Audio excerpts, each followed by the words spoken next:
Hello everyone, welcome back to my channel Shreyas lifestyle nursing. আশা করি তোমরা সবাই কিন্তু খুব ভালো আছো।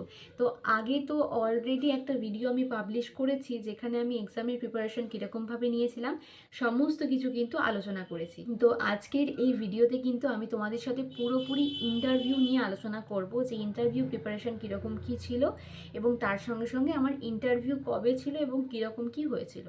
তো আমার ইন্টারভিউ ছিল হচ্ছে তোমার 29শে জানুয়ারি এবং আমার শিফট ছিল সেকেন্ড শিফট। তো আমি ভেবেছিলাম যে রেজাল্টটা বেরোনোর পর, মানে যখন পরীক্ষাটা হয়ে গেল, ইন্টারভিউ লিস্টটা হাতে পাওয়ার পরও ভেবেছিলাম হয়তো যে ফেব্রুয়ারির দিকে হয়তো ইন্টারভিউটা হবে। আর আমি ভাবিনি যে আমার প্রথম দিনই ইন্টারভিউ পড়ে যাবে, আর জানতামও না যে কিভাবে কি হয়। তো সেই জন্য কিন্তু প্রিপারেশন কিন্তু সেরকমভাবে নেওয়া শুরুও করিনি। পরীক্ষার পর সেরকমভাবে আর প্রিপারেশন হয়নি, মানে প্রিপারেশন সেরকমভাবে করিনি বলতে গেলে। আর চারিদিকে এই সমস্ত এই যে কন্ট্রাকচুয়াল যে সমস্ত তোমার স্টাফ নার্সগুলো হয়, তারপরে হচ্ছে এই সিএইচও, এগুলোর সমস্ত ভেরিফিকেশন হচ্ছিলো বলে এই দিক ওই দিক দৌড়ে বেড়াতে হচ্ছিলো। তো সেই জন্য কিন্তু পড়াশুনো সেরকমভাবে কিন্তু খুব ভালোভাবে কিন্তু স্টার্ট করিনি।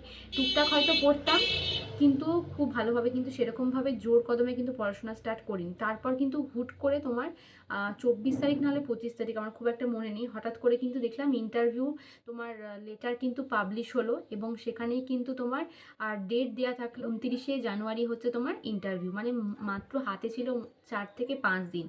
মানে সেই সময় ওই 4 থেকে 5 দিনই কিন্তু ইন্টারভিউর জন্য যা প্রিপারেশন নিয়েছিলাম, কি বলবো, ওই 4 থেকে 5 দিন মানে হঠাৎ করে, মানে কি বলবো, মাথায় মনে হচ্ছে একদম বাজ ভেঙে পড়লো। কেননা ভেবেছিলাম যেখানে ফেব্রুয়ারিতে গিয়ে ইন্টারভিউ হবে, আর সেখানে কিন্তু জানুয়ারিতেই একদম স্টার্ট হয়ে গিয়েছিল।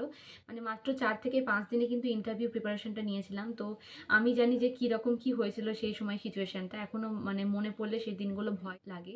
তো তারপর 29 তারিখে আমার ইন্টারভিউটা ছিল। তো যাই হোক, অনেক কথা বললাম, তো চলো এবার ইন্টারভিউর কীরকম কী এক্সপিরিয়েন্স এটা তোমাদের সাথে শেয়ার করি।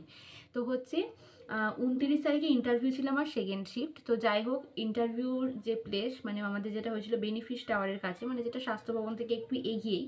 তো সেখানে গিয়ে কিন্তু বাইরে বসেছিলাম। তারপরে হচ্ছে আমাদের শিফটের সকলকে ডাকা হলো, তারপরে আমরা সেখানে গেলাম এবং ভেতরে যাওয়ার পর আমাদেরকে কিন্তু তোমার যাদের first floor, second floor, third floor অনুযায়ী নির্দিষ্ট জায়গায় সবাইকে বসানো হলো এবং তারপর বসানোর পরে ফ্লোর অনুযায়ী হচ্ছে তোমার ডাকা হলো কজন, মানে 4-5 জন হয়তো তোমার বসেছিল এরকম রো, মানে রো হিসেবে তোমার ডাকা হলো। তারপর আমরা সেখানে গেলাম, তারপরে সেখানে আমাদের কি হলো, সেখানে আমাদের ভেরিফিকেশন হলো এবং আমাদের কোন টেবিলে কি ইন্টারভিউ হবে সেই টেবিলটা কিন্তু অ্যালট করে দেওয়া হলো এবং তারপর আবার লাইন দিয়ে দাঁড়াতে বলা হলো এবং তারপর লাইন দিয়ে সকলে দাঁড়িয়েছিলাম এবং তারপরে কিন্তু বলা হলো যে এবার আর ভেতরে মানে যাওয়ার জন্য, এবং যেখানে হবে আমাদের ডিকটেশন টেস্ট। তো ডিকটেশন টেস্ট নিয়েও খুব ভয়ে ছিলাম যে কি হবে না হবে। তো যা দেওয়ার পর এখন যা বুঝছি সেটা কোনো মানে ভয়ের কোনো কারণই নেই। তোমার ওখানকার স্যার ম্যামরা যথেষ্ট ভালোভাবে আস্তে আস্তে তোমাকে কিছু বাংলা ভাষায় কিছু লাইন বলবে, হয়তো আমাদেরকে যেমন 2 লাইন বলেছিল, তো সেই 2 লাইনটা তোমাদেরকে কিন্তু জাস্ট লিখতে হবে। কোনো ভয়ের কোনো কারণ নেই। অনেকেই বলছিল ডিকটেশন টেস্ট কী হবে না হবে। তো যাই হোক, খুব ইজি, তারা পুরোপুরি বাংলা ভাষায় বলবে এবং একবার নয়, দুবার নয়, 3 থেকে 4 বার বলবে। তোমার যদি কোনো জায়গায় অসুবিধা হয় তোমরা তাকে জিজ্ঞাসাও করতে পারো, সেই জায়গাটা তোমাকে কিন্তু ভালোভাবে বুঝিয়ে দেওয়া হবে। এবং তারপর আমাদের ওই ইন্টারভিউ লেটারেরই পিছনে একটা জায়গা ছিল, সেখানে কিন্তু ওই ডিকটেশন টেস্টটা হচ্ছে, মানে ওনারা যেগুলো বলবেন সেগুলো হচ্ছে লিখতে হয়েছিল এবং তারপর লেখার পরে কিন্তু আমার যে রুম, মানে আমার যেটা ছিল 6 নম্বর রুমে ছিল আমার ইন্টারভিউ, তো আমাকে বললো 6 নম্বর রুমের সামনে গিয়ে চেয়ারে কিন্তু বসে থাকতে। তো সেই সময় জানি যে কি হচ্ছিল। তো যাই হোক, ঘরের সামনে গিয়ে কিন্তু বসেছিলাম। আমার ইন্টারভিউ ঘরে ঢোকা থেকে বেরোনোর মিনিমাম টাইম ছিল, তো এই 3 থেকে 4 মিনিটেই কিন্তু আমার ইন্টারভিউটা কমপ্লিট হয়েছিল। আমি কিন্তু ভাবতেও পারিনি যে এত কম সময় ইন্টারভিউটা কমপ্লিট হবে। মানে আমি ঘরে ঢোকা, তারপরে আনসারগুলো বলা এবং বেরিয়ে আসা, এই টাইমিংটা ছিল কিন্তু পুরোপুরি 3 থেকে 4 মিনিট। তোমাদেরকে প্রথমেই একটা কথা বলি যে ইন্টারভিউ দেওয়া মানে কিন্তু শুধু এটা নয়, কোশ্চেনগুলো ওনারা জিজ্ঞাসা করবেন সেগুলো তোমরা উত্তর বলে দিলে আর বেরিয়ে চলে এলে। ইন্টারভিউ মানে কিন্তু শুধুমাত্র এইটা নয়। অবভিয়াসলি তোমাকে যে কোশ্চেনগুলো করবেন সেগুলোর উত্তর বলতে হবে, তার সঙ্গে সঙ্গে তোমার কি অ্যাপিয়ারেন্স, ঠিক আছে, তোমার কনফিডেন্স লেভেল, তোমার কীরকম কি তুমি জামা পরে গেছো, সেই সমস্ত কিছু কিন্তু দেখে। তোমার টাইডিনেস কীরকম, তোমার নার্সিংয়ের যে সমস্ত এথিক্স সেগুলো তোমার মধ্যে রয়েছে কিনা, প্রত্যেকটা জিনিসই কিন্তু ওনারা দেখেন। বুঝতে পারলে? তাই আমি বলবো যে শুধুমাত্র আমি যাই নয় তাই করে চুলটা স্টাইল করে বেঁধে গেলাম, তারপরে আমার হাতে রয়েছে নেল পলিশ, ঠিক আছে? আমি যেরকম যাই নয় তো একটা জামা পরে চলে গেলাম ইন্টারভিউ দিতে, এই সমস্ত কিছু একদমই করো না, কারণ প্রত্যেকটা জিনিসই ওনারা কিন্তু দেখেন। আমার মাত্র 3 থেকে 4 সেকেন্ডের একটা ইন্টারভিউর মানে টাইমিংটা ছিল। এবার আমি তোমাদেরকে বলি, আমি বাইরের চেয়ারে বসেছিলাম, আমার আগের জন ঢুকলো, তারপর ও বেরিয়ে চলে গেল। তারপরে হচ্ছে আমি স্যার ম্যামকে জিজ্ঞাসা করলাম, স্যার আসবো কিনা, ম্যাম আসবো কিনা, তো ওনারা বলে আসো।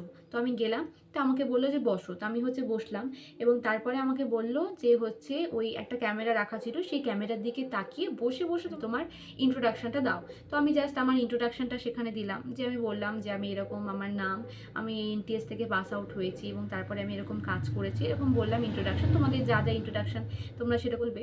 এবং তারপরে ইন্ট্রোডাকশনটা দেওয়ার পরে ওনারা আমাকে বললো যে তুমি কোন ওয়ার্ডে কাজ করেছো। তো আমি বললাম যে আমি যে ওয়ার্ডে কাজ করেছি, আমি ম্যাটারনিটি ওয়ার্ডে কাজ করেছি। তো আমি বললাম যে ম্যাম আমি ম্যাটারনিটি ওয়ার্ডে মিনিমাম হচ্ছে প্রায় 1 বছর আমি কিন্তু কাজ করেছি।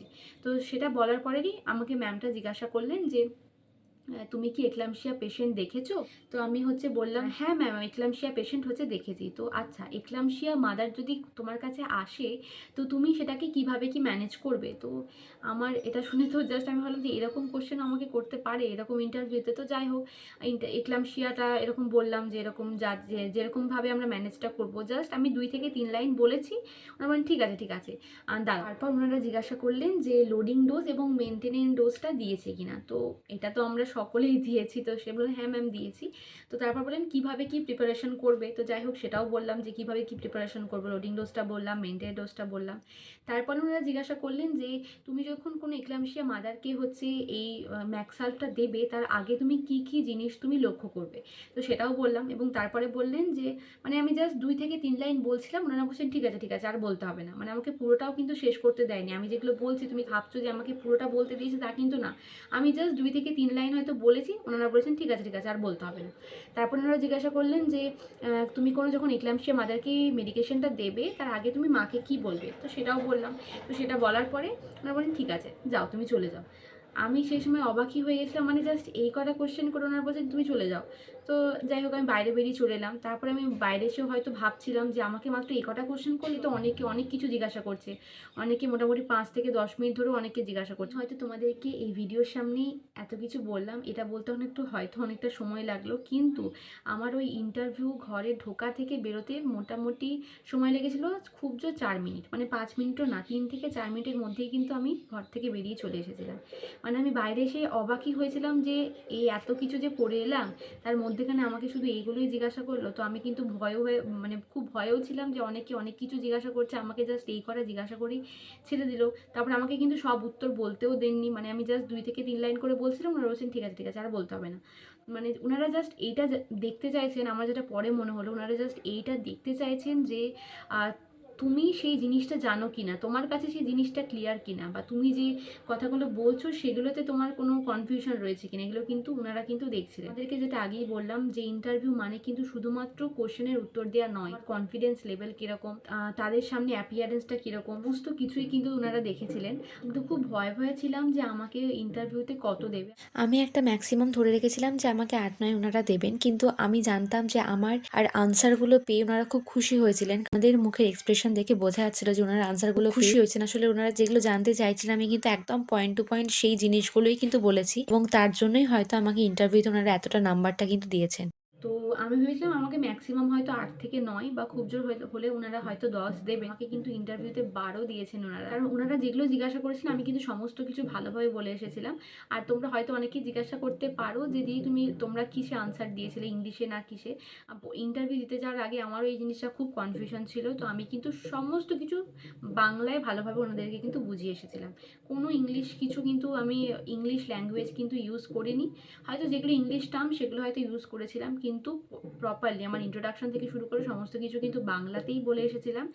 তো আমাকে ইন্টারভিউতে কত দিয়েছিল এটা যদি তোমরা জানতে চাও তাহলে অবভিয়াসলি তোমাদেরকে পরের ভিডিওটা দেখতে হবে, যেখানে কিন্তু আমি তোমাদেরকে আমার সিবিটি স্কোর প্লাস আমার ইন্টারভিউতে আমাকে কত দিয়েছিল সমস্ত কিছু কিন্তু বলবো। আর যদি জানতে চাও অবভিয়াসলি কমেন্ট সেকশনে কমেন্ট করে যাবে যে দিদি তোমাকে ইন্টারভিউতে কত দিয়েছিল। আর কোনো প্রকার কোনো ডাউট থাকলে কমেন্ট বক্সে কমেন্ট করতে পারো, আমি কিন্তু নেক্সট ভিডিওতে তোমাদের কমেন্টেরই রিপ্লাই দেবো। তো এই ভিডিওটা কেমন লাগলো অবশ্যই কমেন্টে জানিও। ভিডিওটা যদি একটুও তোমাদের হেল্প করে থাকে আর ভিডিওটা যদি শেষ পর্যন্ত দেখে থাকো, যে কোনো একটি কমেন্ট কিন্তু অবশ্যই কমেন্ট সেকশনে করে যেও। তো এই ভিডিওতে আমি শুধুমাত্র আমার ইন্টারভিউ স্কোরটা তোমাদের সাথে শেয়ার করলাম, আমার সিবিটি স্কোর এবং আমার সাথে কি ঘটনা ঘটেছিল। যারা পার্ট 1 এবং পার্ট 2 অলরেডি দেখেছো তারা জানো। তো এই সমস্ত কিছু নিয়ে কিন্তু আমি নেক্সট ভিডিও করব, যেটা খুব তাড়াতাড়ি আমার চ্যানেলে আপলোড হবে। সেই ভিডিওতে তোমরা কিন্তু ডিটেলসে পুরো ইনফরমেশনটা পেয়ে যাবে। অবশ্যই চ্যানেলের সঙ্গে যুক্ত থেকো এবং চ্যানেলটিকে সাবস্ক্রাইব করে কিন্তু পাশে থেকো।